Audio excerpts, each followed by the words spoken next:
Halo sobat pencinta Donghua, kali ini kita akan melanjutkan cerita Battle Through the Heavens Benua Kaisar.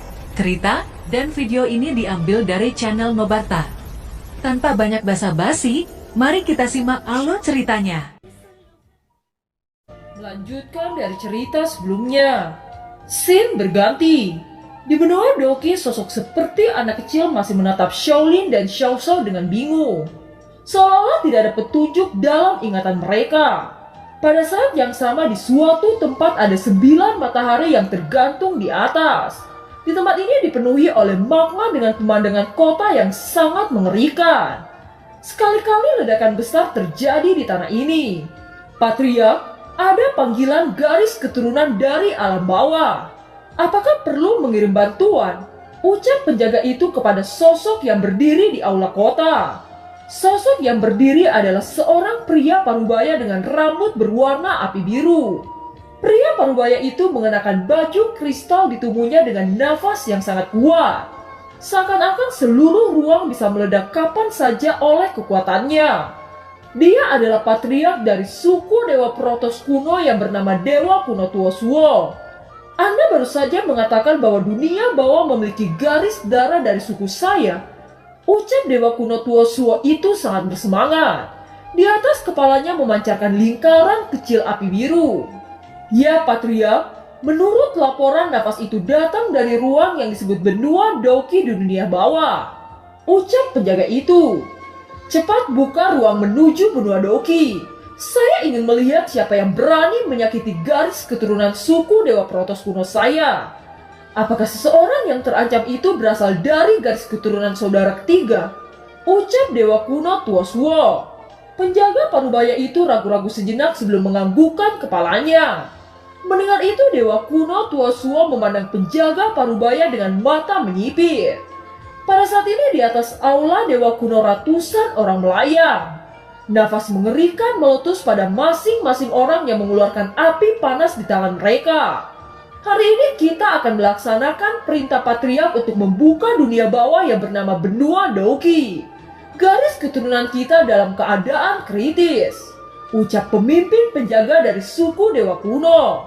Setelah semua mengerti, ratusan suku Dewa Kuno melemparkan lotus api ke atas. Ketika lotus api dilemparkan itu membentuk pusaran lubang hitam yang mengarah ke benua Doki. Kedua penatua, cepat ikuti saya menuju benua Doki. Ucap Dewa Kuno Tuosao. Kedua penatua itu mengangguk dan segera mengikuti dari belakang. 3 sosok berubah menjadi 3 nyala api yang memasuki lubang hitam. Mereka menghilang dalam sekejap mata sebelum pusaran hitam itu berangsur-angsur ditutup. Scene berganti di benua Doki. Sudut mulut sosok seperti anak berusia 6 tahun mengungkapkan senyum jahat. Bahkan jika Anda memiliki darah Dewa Protos kuno, tetapi faktanya kalian hanya makhluk yang hidup di dunia rendah. Sekarang saya akhirnya memiliki kesempatan untuk melenyapkan orang yang memiliki garis keturunan Dewa Kuno Protos. Ucap bocah misterius itu yang berniat membunuh Xiao Shao dan Shaolin. Anak itu perlahan-lahan mengangkat tangan. Energi yang agung membentuk bola seukuran 100 kaki. Seluruh benua Doki bergetar dengan munculnya bola energi ini. Tuan, saya mohon belas kasihan dari Anda. Ucap semua orang di benua Doki memohon kepada bocah misterius itu. Namun bocah misterius itu mengabaikan semua orang dengan ekspresi acuh tak acuh. Justru dia melepaskan aura membunuh yang kuat dan menyapu seluruh benua Doki. Semua orang memuntahkan darah hanya dengan sedikit aura dari bocah misterius itu. Setelah itu bola seukuran 100 kaki di tangan anak itu terbang menuju Shaolin dan Xiao Shao. Namun hal yang mengejutkan telah terjadi secara tiba-tiba. Bola energi yang bisa menghancurkan benua Doki ini seketika membeku. Siapa itu? Teriak bocah misterius itu. Tatapan yang luar biasa muncul di mata keemasan anak itu. Garis-garis di tubuhnya mengeluarkan cahaya keemasan yang menyilaukan. Sungguh tindakan yang berani. Jingce, Anda sangat berani mengganggu garis keturunan orang tua ini. Ucap Dewa Kuno Tuosuo yang baru saja tiba. Setelah suaranya terdengar 3 sinar nyala api muncul dari lubang hitam. Anda ingin menyelamatkan garis keturunan yang lemah ini. Bukankah Anda melanggar aturan yang ditetapkan oleh aliansi dewa dengan memasuki dunia bawah? Ucap anak misterius itu yang ternyata bernama Jingce. Bahkan jika itu lemah, mereka masih anggota suku saya. Karena saya sudah melanggar aturan untuk memasuki dunia bawah, bayarannya adalah nyawa Anda. Ucap dewa kuno Tuosao. Dilihat ekspresi Jingce, sepertinya kekuatan yang dimiliki dewa kuno Tuosao berada di atasnya. Jingce melambaikan tangannya dan pusaran hitam terbentuk. Dia bahkan tidak mengucapkan sepatah kata pun untuk berniat melarikan diri. Jingce, apakah Anda tidak memberikan penjelasan kepada saya setelah membuat garis keturunan saya seperti ini? Ucap dewa kuno Tuosao. Pada saat yang sama, telapak tangan dewa kuno Tuosao terangkat dan lubang hitam yang terbentuk dengan cepat menutup. Jingce yang melihat ini seketika menjadi panik. Dia perlahan-lahan menoleh untuk melihat ketiga dewa yang berada tidak jauh darinya. Apa yang harus saya jelaskan? Saya juga anggota dari aliansi dewa. Saya ingin melihat apakah kalian berani menyerang saya. Ucap Jingce. Saya akan mengabulkan permintaan Anda. Ucap dewa kuno Tuosao. Mendengar kata-kata arogan Jingce, Tuosao melangkah maju. Api biru besar menuju ke arah Jingce. Jingce dengan cepat menyilangkan tangan untuk menutupi dadanya. Garis-garis emas meledak menjadi cahaya yang kuat. Gelombang energi yang kuat membuat seluruh benua bergetar pada saat ini. Bahkan ruang benua Doki hancur di bawah energi yang kuat ini.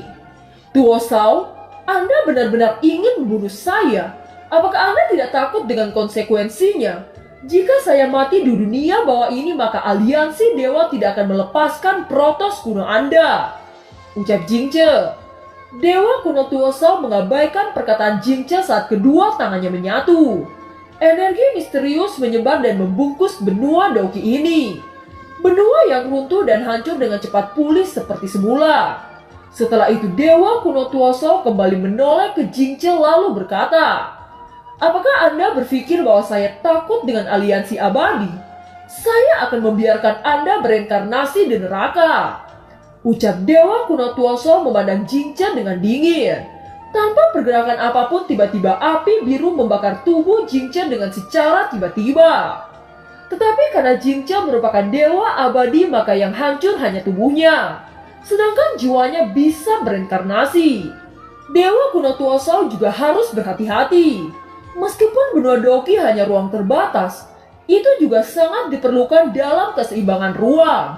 Oleh karena itu, dewa kuno Tuosao mengembalikan vitalitas ruang yang hancur. Di dunia ini ada banyak ruang yang menghubungkan satu sama lain.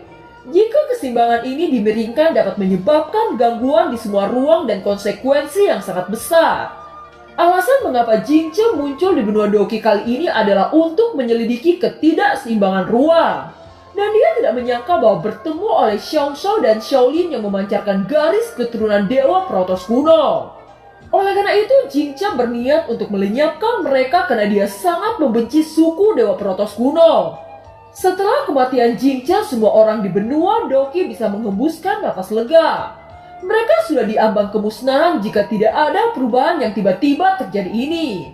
Saat ini mereka semua melihat pria tua yang melayang di langit yang lebih kuat dari Jingce. Keberadaan seperti ini di luar imajinasi semua orang. Namun dewa kuno Tuosao tidak seperti Jingce. Dia sangat hangat menghadapi semua tatapan.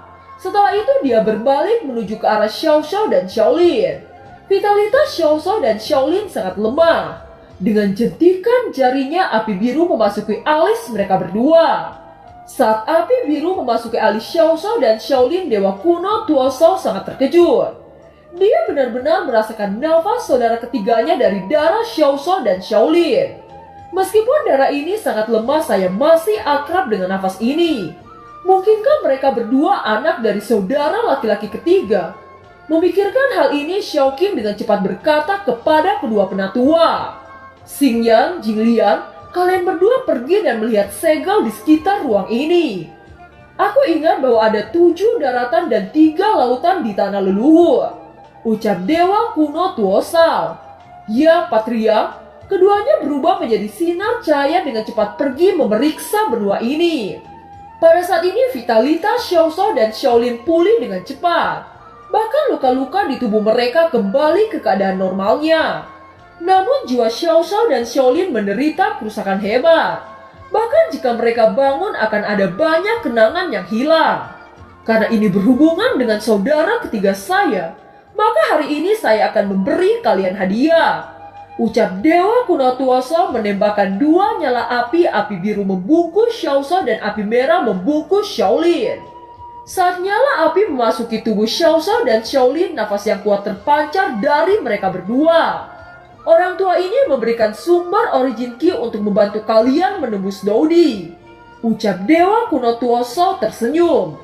Scene berganti di benua Dodi.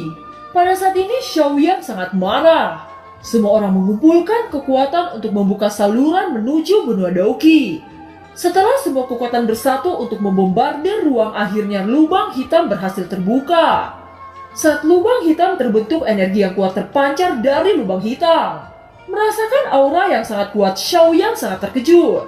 Bagaimana mungkin keberadaan mengerikan seperti itu muncul di benua Doki? Ucap Xiaoyan. Pada saat ini nafas teror menyapu kedalaman lubang hitam dan semua orang membengkak di bawah tekanan ini. Namun suara hangat tiba-tiba terdengar dari lubang hitam.